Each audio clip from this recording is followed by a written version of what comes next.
Bonjour à tous, donc le but de cette vidéo, c'est de vous aider, pour ceux qui vont se lancer, à faire la dernière fiche, la fiche bonus. Je ne vais pas donner de numéro, parce que c'est une fiche facultative, qui est destinée aux élèves qui visent une seconde générale, et puis aussi qui ont déjà bien compris ce qu'on a fait jusqu'à maintenant. Ce qui n'était pas le cas de tout le monde, c'est pour ça que j'ai décidé de ne pas forcer. Tout le monde n'est pas capable encore de reconnaître graphiquement une fonction affine ou linéaire. Donc là, voilà, ça s'adresse à ceux qui en sont déjà capables. Le but, c'est de retrouver l'expression algébrique par le calcul. Alors qu'est-ce que ça veut dire? Vous avez vu, vous avez une page entière d'explications sur la première page de la fiche. Et le but à la fin, c'est ça, c'est d'être capable de retrouver une fonction affine, par exemple là, telle que f de 1 égale 2 et f de 3 égale 10. Retrouver, donc c'est-à-dire donner l'expression algébrique, ça veut dire est-ce que c'est par exemple 3x moins 4, 7x plus 12. Voilà, il y a une et une seule fonction affine pour que l'image de 1 ça soit 2 et l'image de 3 ça soit 10. Et le but, c'est de retrouver laquelle c'est. Voilà, donc on va apprendre comment on fait ça en se penchant tout d'abord sur les fonctions linéaires et ensuite seulement sur les fonctions affines. Donc, première partie, les fonctions linéaires. Alors, une fonction linéaire, c'est de la forme f de x égale à x. Ici, j'ai pris f de x égale 8x. Normalement, vous devez déjà être capable, au moins, calculer une image. Ça, c'est pas hyper violent, hein.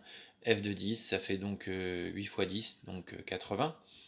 Et puis aussi être capable de calculer un antécédent. C'est un petit peu plus difficile, c'est-à-dire 8 fois quoi qui fait 10. En l'occurrence, c'est 1,25. Bon, on résout une équation 8x égale 10, on divise par 8 de chaque côté, et on obtient donc 1,25. Ça, normalement, c'est du basique. Maintenant, vous devez être capable aussi de savoir facilement tracer sa représentation graphique. Donc une fonction linéaire, la représentation graphique, c'est une droite qui passe par l'origine. Alors f de x égale 8x, ça veut dire que, par exemple, f de 1, c'est 8. Ça y est, j'ai un point, c'est bon, je peux tracer ma droite. Il me faut 2 points pour tracer une droite. Mais là, en l'occurrence, comme c'est une fonction linéaire, ça passe forcément par l'origine. Donc ça y est, j'ai ma droite. Si je vous avais donné la droite et pas justement l'expression algébrique ici, f de x égale 8x, voilà, il faut que vous soyez maintenant capable de reconnaître, pardon, voilà, parce que quand je me décale de 1, je monte de 8, que c'est la fonction f de x égale 8x. Bon, donc il faut par exemple là aussi que vous soyez capable de reconnaître une fonction linéaire ici graphiquement. Donc là c'est f de x égale 2x parce que quand je me décale de 1 je monte de 2. Je me décale de 1 je monte de 2. Voilà. L'autre façon de le voir c'est que ma fonction là en 1 elle vaut 2. Donc si f de 1 égale 2, 1 fois quoi qui fait 2, c'est pas très compliqué. Donc voilà un autre exemple, cette fois ça descend. Donc on descend de combien en combien? Alors quand je vous dis on voit, hein, vous voyez, là c'est moins évident de voir. Je descends de quoi? De 0,3, 0,4? Bon, alors ce qu'on peut voir pour être plus clair, c'est que quand je me décale de 2, en fait, je descends de 1. C'est donc que quand je me décale de 1, je descends de 0,5. Donc là, on reconnaît la fonction f de x égale moins 0,5x. Bon, alors maintenant, retrouver l'expression algébrique, l'idée c'est d'arrêter de voir, parce que voir, c'est pas hyper précis. On va faire avec ce qu'on connaît. Donc si je vous donne f de 2 égale 8, vous pourrez toujours graphiquement visualiser, et c'est pour ça que je disais qu'avant de passer à cette phase, il faut d'abord être à l'aise avec les graphiques. Voilà, f de 2 égale 8, ça veut dire la fonction qui en 2 vaut 8. Elle passe donc par ce point là de coordonnées 2, 8. Et donc voici la représentation graphique. Donc là, pareil, on voit que chaque fois que je me décale de 1, je monte de 4.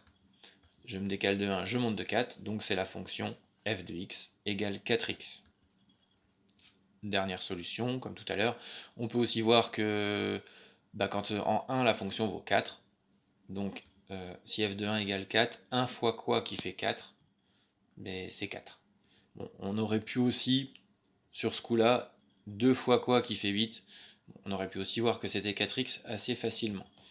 Là, le but avec vous, c'est juste de travailler le lien entre l'expression algébrique et le graphique. L'expression algébrique, c'est ça là.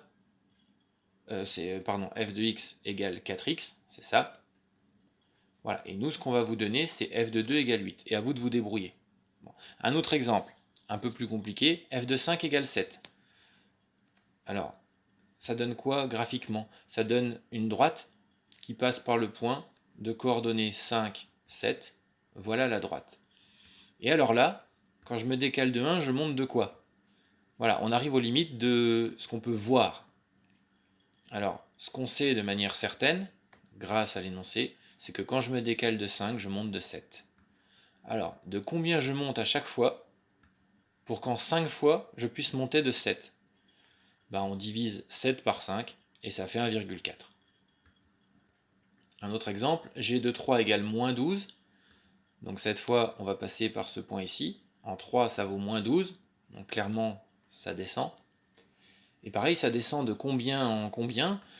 Ce que je sais à coup sûr, c'est que quand je me décale de 3 en abscisse, donc plus 3 en abscisse, je fais moins 12 en ordonnée.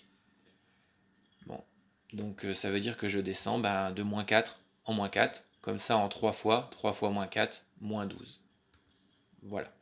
Donc, bilan. Ça, c'est ce que je vous ai mis dans le petit fichier. Avec une fonction linéaire, le niveau de base, où il n'y a pas besoin d'être un génie, c'est f de x égale 5x, quand on vous donne f de 8 égale 40. 8 fois 5, 40. Bon. Un tout petit peu plus dur, j'ai mis ça à level 2, f de 8 égale 653. Personne ici n'a appris la table du 8 jusqu'à 653. Vraiment, vous vous êtes bien ennuyé pendant le confinement.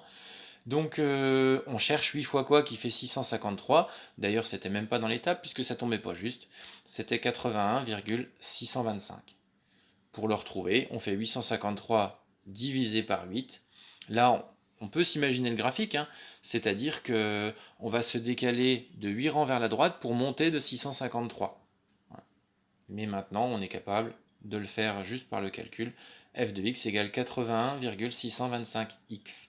Et puis dernier niveau, peut-être un tout petit peu plus dur cette fois encore, f de 7 égale 65. Cette fois, quand on se demande 7 fois quoi qui fait 65, déception. Grosse déception, ça fait pas un nombre décimal. Donc ça continue comme ça à l'infini. 2, 8, 5, 7, 1, 4, 2, 8, 5, 7, 1, 4, 2, 8, etc., etc. Donc évitez de répondre 9,3 ou même 9,29 ou même 9,2857, ce ne sera jamais la valeur exacte. Et le problème avec une valeur approchée, c'est qu'ensuite, quand on va calculer, on trouvera des valeurs approchées. Et plus on va prendre un grand antécédent, plus nos images vont être fausses. Donc la seule réponse valable, c'est f de x égale 65 septièmes de x. Voilà pour les fonctions linéaires. On passe maintenant à la deuxième partie, donc les fonctions affines. Alors les fonctions affines, il y a une petite difficulté en plus, c'est que si je vous dis f de 2 égale 1, il n'y a pas qu'une seule solution. Il y en a plusieurs, même beaucoup plusieurs. Par exemple, je peux prendre comme solution f de x égale x moins 1.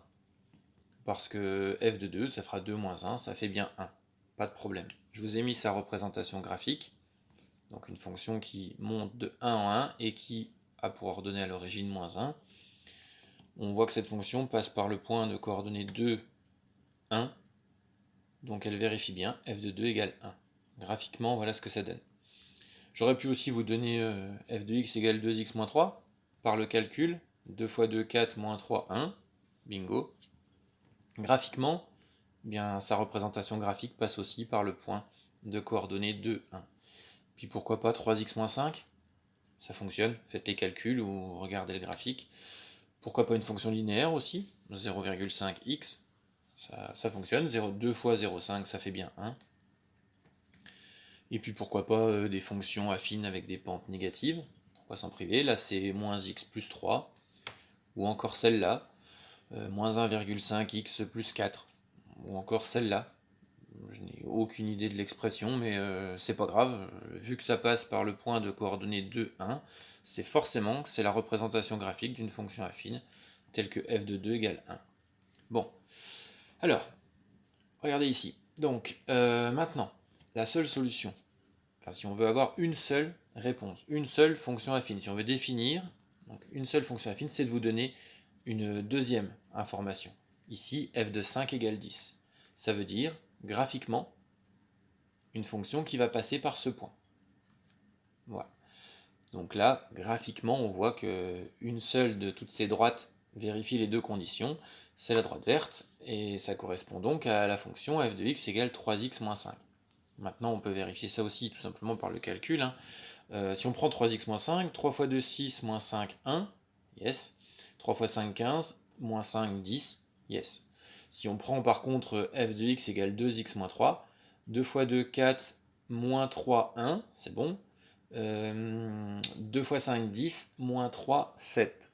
Déception. Donc ça ne fonctionne pas. Voilà, on n'a qu'une seule des deux informations qui va être bonne. Donc reprenons tout ça proprement, depuis le début.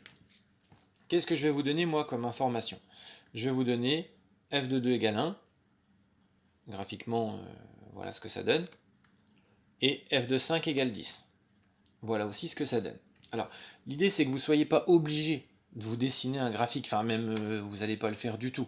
C'est que vous arriviez juste à vous représenter ce que ça donne pour arriver à trouver un premier élément qui va être la pente, le a de ax plus b, et puis après vous serez capable de vous débrouiller tout seul, quoi, pour calculer la suite. Donc voilà, ici, quand je relis les deux points, la pente, je vois que ça grimpe de 3 en 3, donc j'en déduis que la pente c'est 3. Maintenant je vois, et si c'était 3,01 ou 3,15, ça a ses limites, je vois, on en a déjà parlé avec la première partie sur les fonctions linéaires. Donc maintenant, et si on nous appuyait sur ce qu'on sait, précisément, pas ce qu'on voit, mais ce qu'on nous a donné dans l'énoncé. On sait que f de 2 égale 1 et que f de 5 égale 10. De 2 à 5, en abscisse, j'augmente de 3. Tandis qu'en ordonnée, je passe de 1 à 10, donc j'augmente de 9. Si on essaye de visualiser graphiquement ce que ça donne, de 2 à 5, je me décale de 3 en abscisse, et de 1 à 10, je me décale de 9 en ordonnée. Bon, ça, c'est pas du j'ai vu. Hein. Ça se calcule, voilà, il n'y a aucun souci, avec les deux informations de l'énoncé.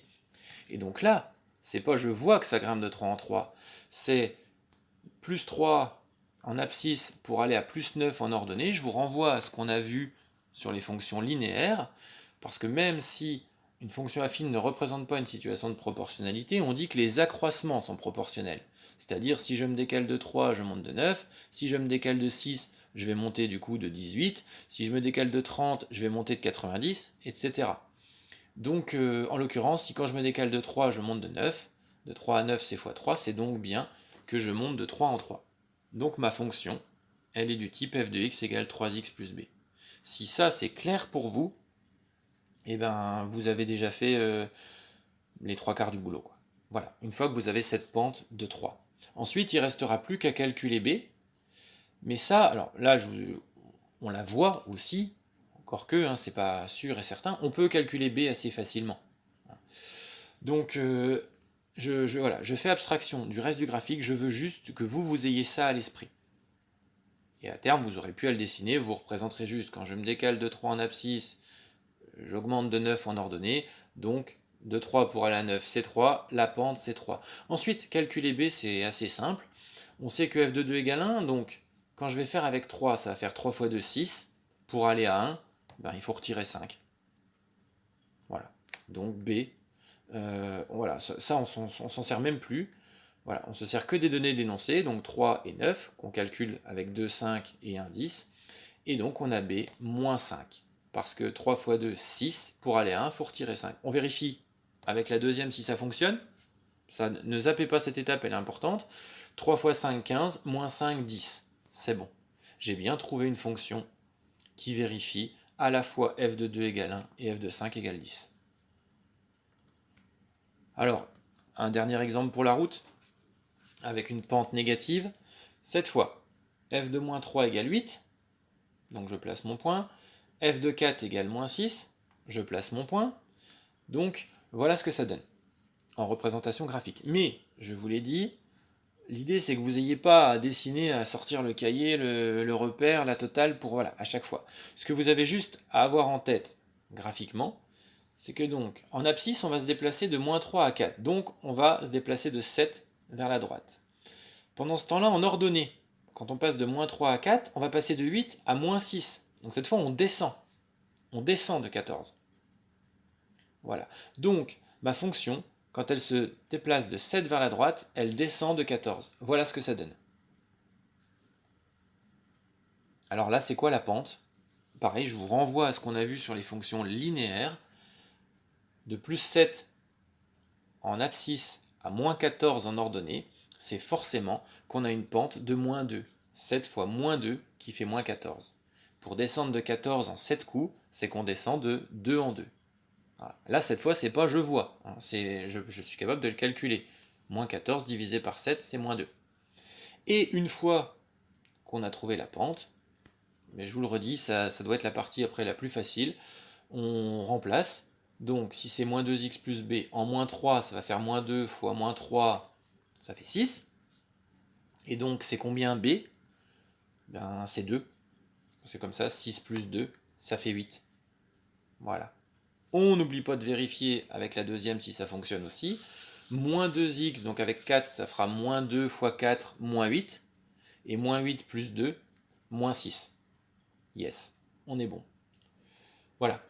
Donc c'est ce que je vous ai expliqué donc dans la deuxième partie, hein, je vous remontre la fiche, ça commence avec l'explication sur les fonctions linéaires, ensuite l'explication sur les fonctions affines, que je viens d'essayer de vous illustrer à peu près ici, et puis ensuite, eh ben, écoutez, vous êtes prêts pour faire ça.